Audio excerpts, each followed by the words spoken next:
To do the mute thing. Oh, would you? Yeah.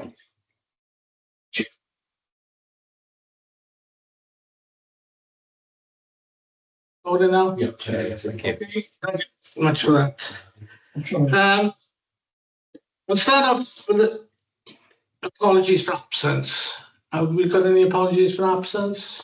Chair, I've got one, Councillor Jarvis. Oh, and Helen Nelson is running late, and Pam Erasmus has messaged me to say she's late. Tim Zoo said he would miss the meeting as well this week. Kelly, you got some apology? Yep, Councillor Hannah Hunter. Councillor Hannah Hunter as well, does he? Okay, can we note all those? Chair, thank you.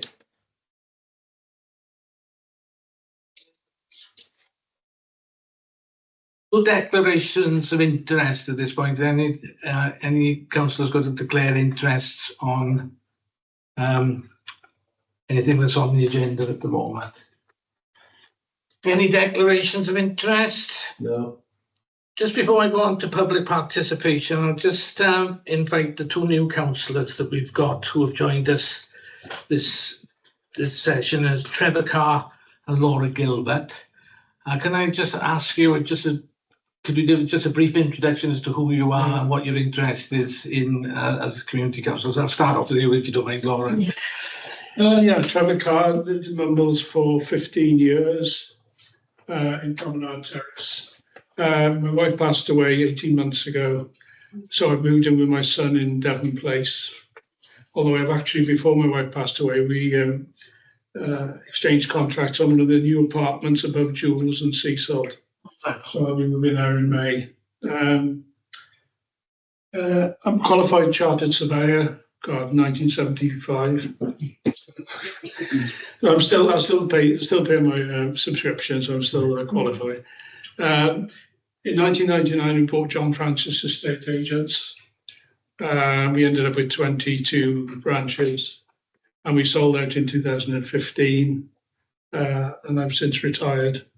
I just hope to add something to making Mumbles better. It's as simple as that, really. And if I can help specifically on the property side, I'd be more than happy to bring Knowledge of the property. Okay, thank you for that, Trevor. All right. Hi, I'm Laura. I know quite a few of you already, but lived in and around Mumbles all my life. I got two young children that go to Whitestone School. My husband's a police officer. I was a teacher for many years, but I now make gin for a living.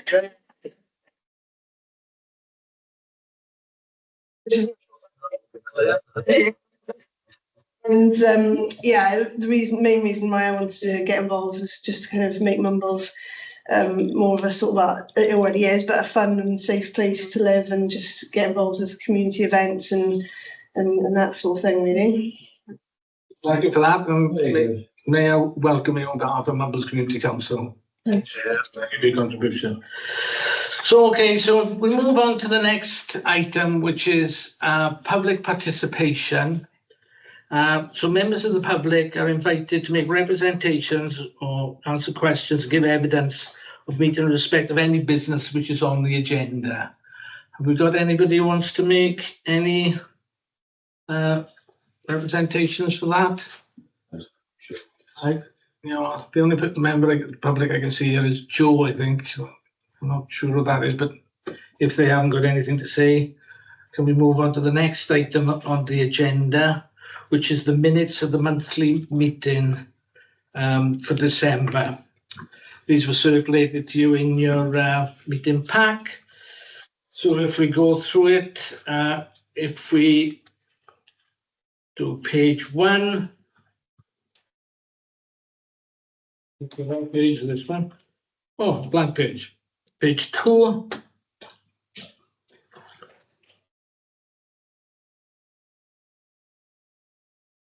Page 3.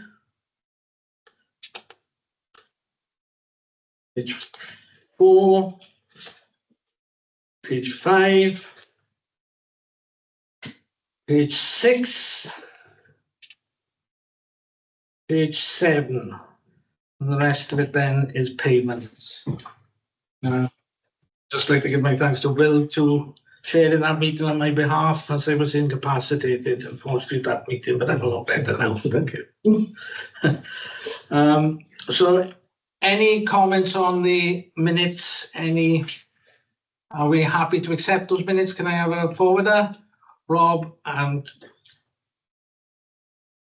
Bill, sorry. Green there, Bill, seconded. Oh, I've got introductions to the councillors. Yes, sorry, I jumped ahead of myself there. I didn't see it was on, was it?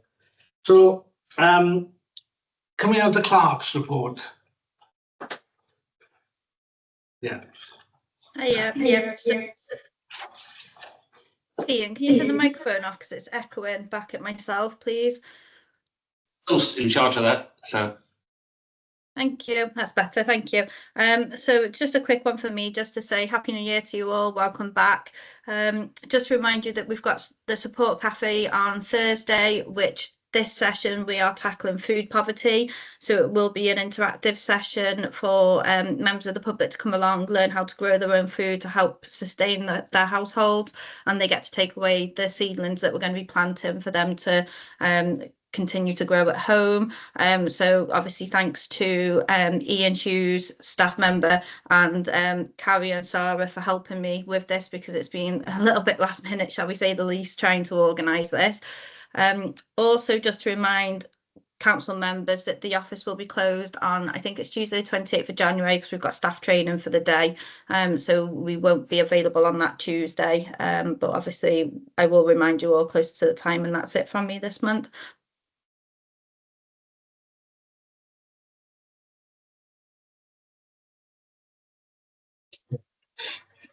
Thank you for that.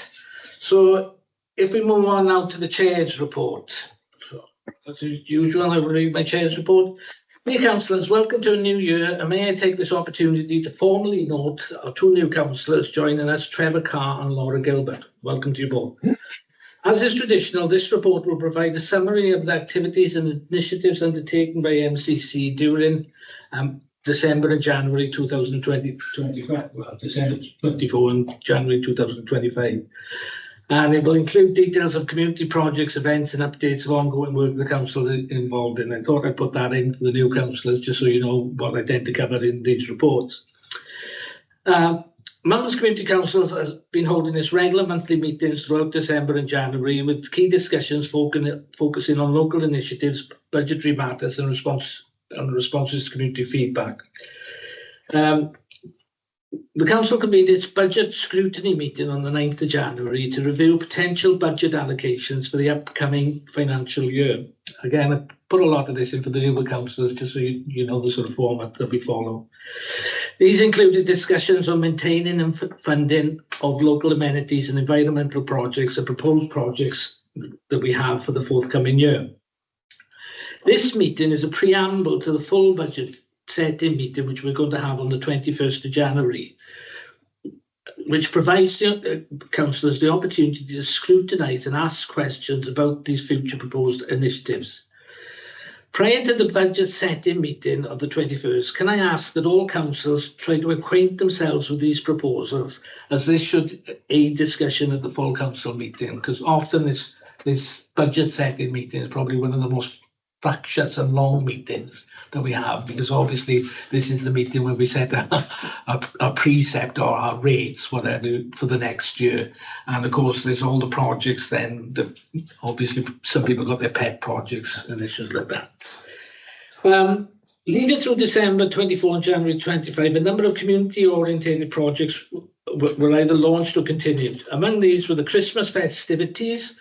Although it now seems like a long time ago, following on from the events of the Christmas switch under the lights in Mumbles, there were a number of other events organised for the community, staff and councillors that sought to celebrate the festive season and contribute to the overall Christmas spirit.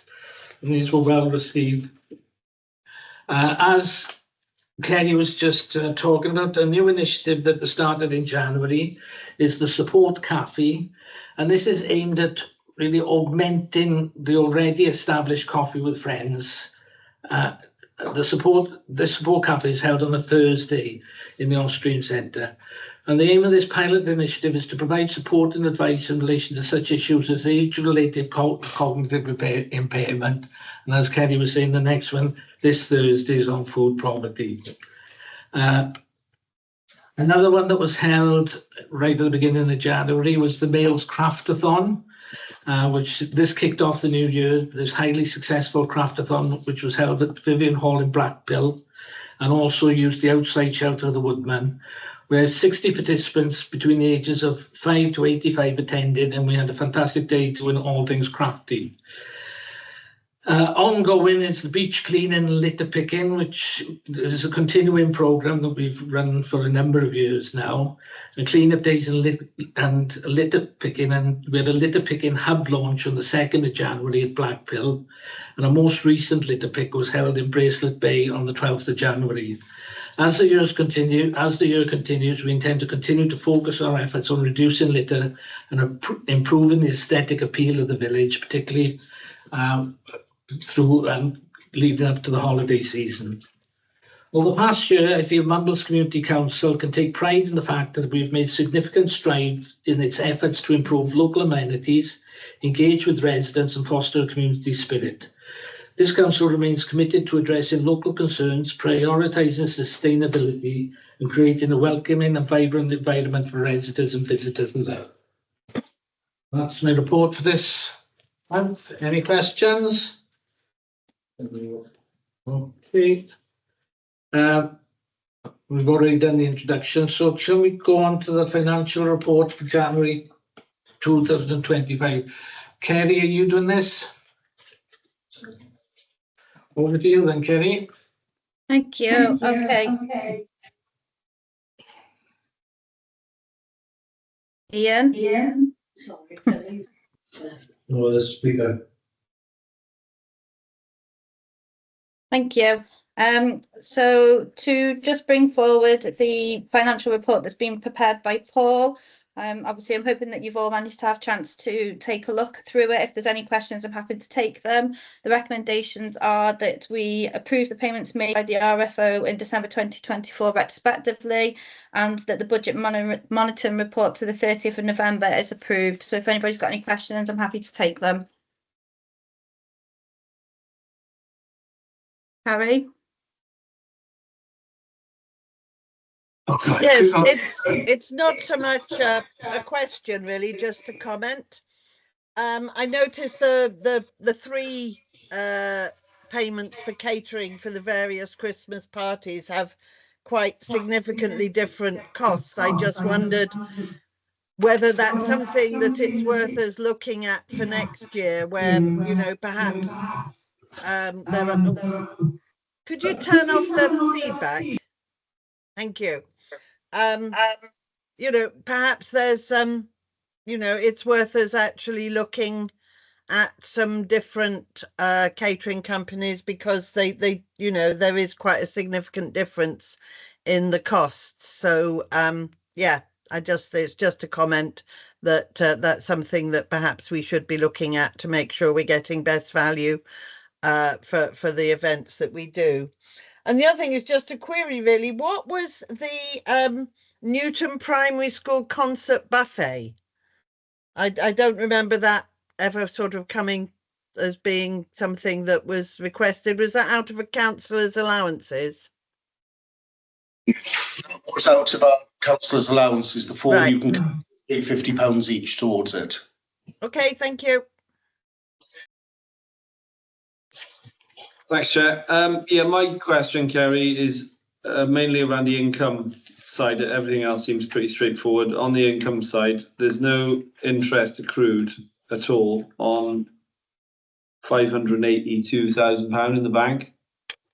So first question is that an error? And the second one is, what rate have we got on our account? And can we look into, I know we talked about this a while ago, but could we look into putting, you know, maybe having a deposit account or something? Because you're talking 5% of that's like what, 30,000, something like that. So quite a lot of money. So is that something we can look into, please? Kerry? Yeah. So we do have a deposit account. Well, I'm not too sure what the yield is on that at the moment, but bear with me 1 second. I'll let you know what interest we've had in the year. Bear with me.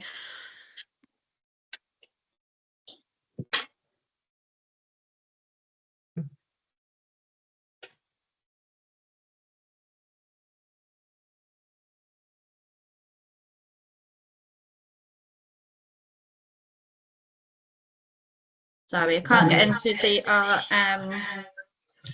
accounting package at the moment for some reason. I can come back to you via email tomorrow if that's okay, Will. Yeah, maybe the whole council, I think, probably be, Yeah, thanks. we can just get that clarified really, because I think that is a very valid point. Okay, any other questions, any other points anybody wants to make? No, if that's the case, can I put it, the payments made by the RFO in December 2024 retrospectively approved? All those in favour? Okay. That the budget monitoring report for 30th 11th 2024 is approved. All those in favour? Yeah. Okay, so then we move on to point 9. I did intend to cover this in my chair's report, and it slipped my mind, I'm sorry. But as you can see, we've got the Mumbles Tennis Court seafront consultation. Again, this is an ongoing issue I'm sure that a lot of the councillors are aware of, about the tennis courts down there and what's going to happen now that when the seafront development is going to be completed. There's an online consultation out at the moment. I would urge all councillors to circulate this as much as possible on social media accounts, to raise the profile of it as much as possible, and obviously to comment themselves. I don't know if anybody's got any comments that they want to make on this or any observations. Will? We had a meeting, just for the record, because it's a recorded meeting in case anyone listens back. Myself, Francesca and Angela as county councillors, 4 Mumbles had a meeting obviously, and we've always been pushing to make sure that this is actually addressed before the contractor leave the site. So what we didn't want to happen was obviously they leave the site and then you've got this empty, tennis court which has been destroyed, sitting there for years before someone actually resurfaces it. It is in the contract to replace it as a tennis court. Yeah. We have been contacted by loads of people, and so have the council, about potential other things such as the Sunday market going on there, paddle tennis, pickleball, basketball, loads of stuff. People come to us all the time with different ideas. So I welcome this from Swansea Council, and I think it's everyone's obviously opportunity to put down what they want there. Whether they listen to us, obviously the council, Swansea Council, is a different body, and that's up to the leader and the cabinet member ultimately what go there. But obviously welcome the consultation, the opportunity to put everything through. They did say as well in the meeting that they'd had more responses in the first day than they had on the entire active travel scheme for Uplands and Skirting. 1,000 people put in, 1,000 people on day 1. Wow. 1,000, and that's not including paper copies to date. So Were they all from this country? it was all good, it was like Will and then Right.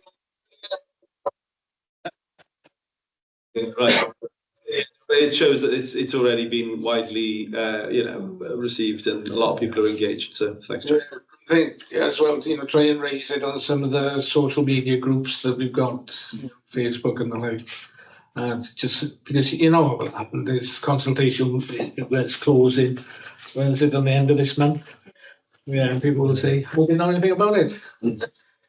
Sorry, there is paper copies in the library available for people who haven't got the internet as well. Yeah, I think sort of discussed it, come up with sort of ideas that what they want, or where are you on that? it's been discussed a number of times, but I don't think we've come to any solid agreement about.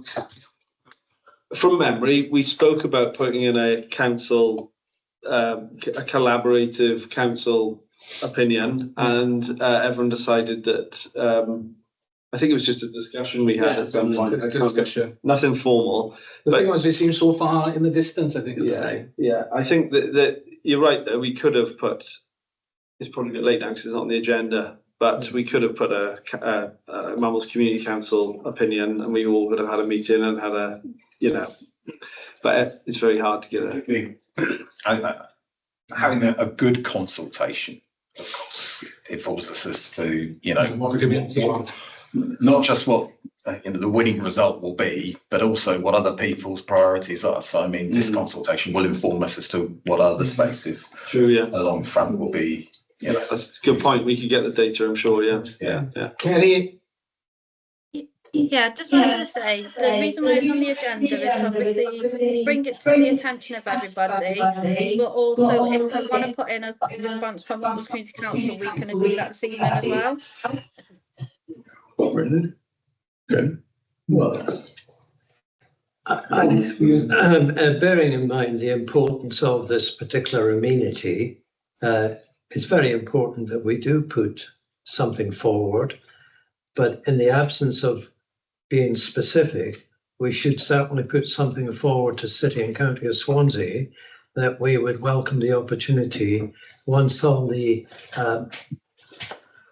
consultation period has been submitted, that we can then enter into dialogue and sift through some of them. So, okay. Will and then Phil. My only problem on this is that everyone's obviously got opinions, and coming with a coordinated response is going to be very hard. We could outsource, it's the wrong word. We could delegate it to a working group at this meeting, and the working group could circulate it, and that'll save us an hour. Otherwise, we're going to be here for an hour, all talking about what we want there. So, just that's my observation. Okay, Phil and then Sarah. Well, I would say it's probably not contentious to put this forward. That, as a council, we would wish it to remain in the public domain and for the leisure, social well-being and public use, and to remain so. Yeah. I think that's what I don't think that's particularly contentious.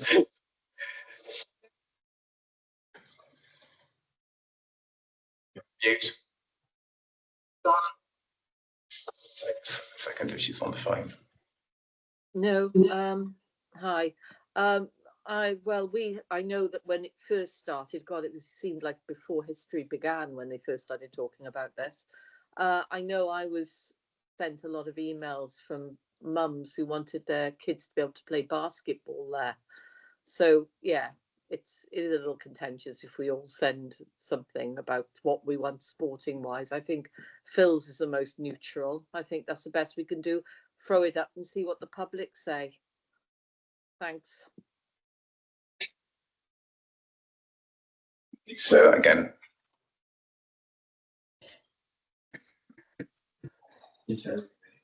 Harry, sorry. Yeah, I don't think it's realistic to delegate it to a working group because I suspect there are as many different opinions as there are councillors, and just asking a small number to make a decision is just going to create even more problems. I agree. Phil's is a nice anodyne little comment that I think we can safely make, but beyond that I would suggest that each individual councillor puts forward their own submission, because I just can't see that we could ever as a group agree on a common response other than something along the lines of what Phil said. We want it to remain in the public domain. We want it to be open for leisure and recreational purposes, and we leave it at that.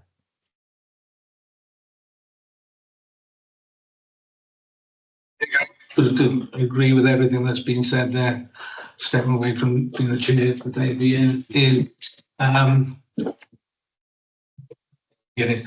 I think we can express a desire that space stays in the public domain and stays for leisure purposes as well. and then to contribute to the overall public consultation, because, you know, even if we decide something as a council, really, I think what we want to encourage is a wide public consultation, because there's lots of different points of view. And if there's a good public consultation, then I think that would be a lot more powerful to inform what actually happens to that space, rather than what the council decides, because let's be honest, we are a small group. So are we happy to proceed on that basis, that we ask the clerk to provide a statement that we forward to the council along those lines? Okay, all in favour of that? Yeah. Okay, can we note that then, please, in a minute? Yeah. Okay then, so we move on to point 10, which is report from the chair of the Finance and Compliance Committee.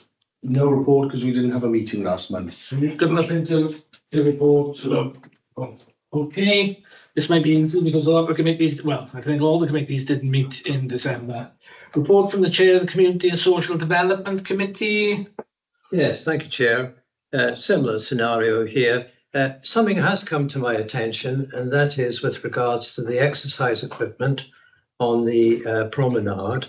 And this was passed on to me by the clerk, and that the City and County of Swansea aren't going to charge us for the installation. So I think that's worth noting. Excellent. And thank you to the clerk for that. Good news. Okay, anything else? Nothing else to add, Chair. No. Okay, thank you for that then. Report from the chair of the Environmental Committee. Yes, I believe all chairs are asked to just provide an update on what the work plan for the final 3-4 months of the year are. So that's what I've done. So I can just give you a quick rundown of what we're planning between now and the end of our financial year. There is a written copy of this on the Teams folder, so people can look at it there. In terms of the civic amenities, we're currently working on designs for signage on Mumbles Road and the promenade for directing people to where our bottle fillers are, and also for the Norton Nature Reserve, so that people walking along the prom can clearly see where they can go to get water. Jubilee Gardens is full speed ahead now. Those of you who asked for the designs, they are also in the folder for this full council Teams folder, so you can look at them there. And obviously, if you've got any comments, do pass them back to us. So the aim is it will be finished by the end of March. They're starting the main clearance work this week, and then obviously it will be the installation of the various infrastructure elements, seating and things like that, and also all the main planting. Climate emergency. We've met with Jane Richmond, who's the Climate Change and Nature Recovery Officer at Swansea Council, and we had an extremely useful meeting with her, and we're going to be working with her and linking in with what she's doing in terms of developing an extreme weather management strategy for the community council. Not, what we as a community council can do, because that isn't very much, but it's to make sure that people know who to go to, what they need to do, what resources they need to have available, emergency packs, things like that, so that will all be available. So we're working on that, but we're focusing particularly initially on flooding, because obviously of the recent issues that there have been across the MCC area. And we're going to be running a flood awareness interactive workshop where people can come and tell us about concerns and problems that they've had, so we can make sure we've got a clear idea across the MCC area of where the particular issues and hotspots are for flooding, so that we can make sure that if there's any risk, those areas people are alerted to, to make sure that they've taken action. And then we'll be building on that to just talk to people and how they can actually mitigate the effects of flooding by things like, you know, having water butts, the way they plant their gardens out, various things like that. So we'll be doing that over the next year and a sort of awareness raising campaign. We're also doing the Bee Friendly Streets, and again, awareness raising activities, and some leaflets will be going out around the West Cross and Males areas, which are the Bee Friendly Streets wards. We have Mumbles Gardeners Question Time on Friday the 28th of March at the Ostream Centre, so more information will be coming out about that shortly. We'll have a final Mumbles Green Heroes event. Again, information about that will be coming out shortly, but that will be held in March. And then finally, some key dates, and these are all on the environment, or will be published on the Mumbles Community Council environmental Facebook pages, so please do share them and make people aware. This coming Saturday, we've got an orchard pruning workshop at the community orchard in the Castle Woods, which is fully booked. Proved extremely popular, so that's really good. And then Sunday, February the 2nd, we have our monthly litter pick. This time it will be in males. So the males councillors need to decide where they want it, and then we can make sure that that goes out. And on Thursday, February the 6th, there's a general maintenance volunteer session at Norton Nature Reserve. Be great to see some people down there helping with that.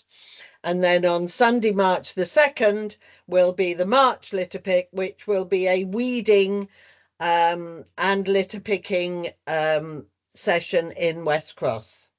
So please do make sure you look at the page and share all those as widely as possible to get as many people as we can along. Okay, thank you. Next one I've got is the report from the chair of the Culture, Tourism and Communications Committee, but we haven't got the chair here, so. I can just say that, you know, obviously we didn't have a meeting last month, but Claire is into the planning with the Family Fun Days, and I spoke to her earlier about that. So that's the next event we've got, is the Family Fun Days in half term.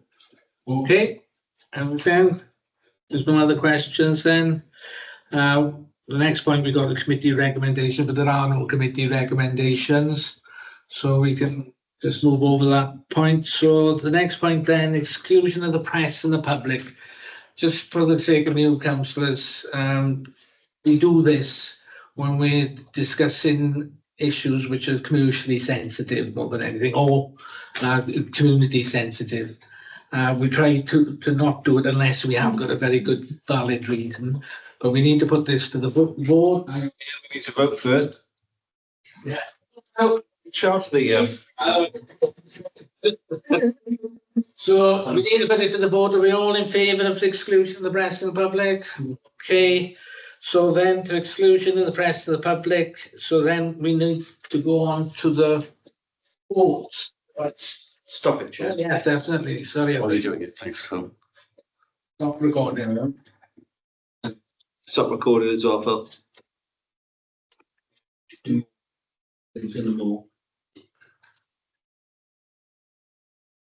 Stop recording. That's it. That's it.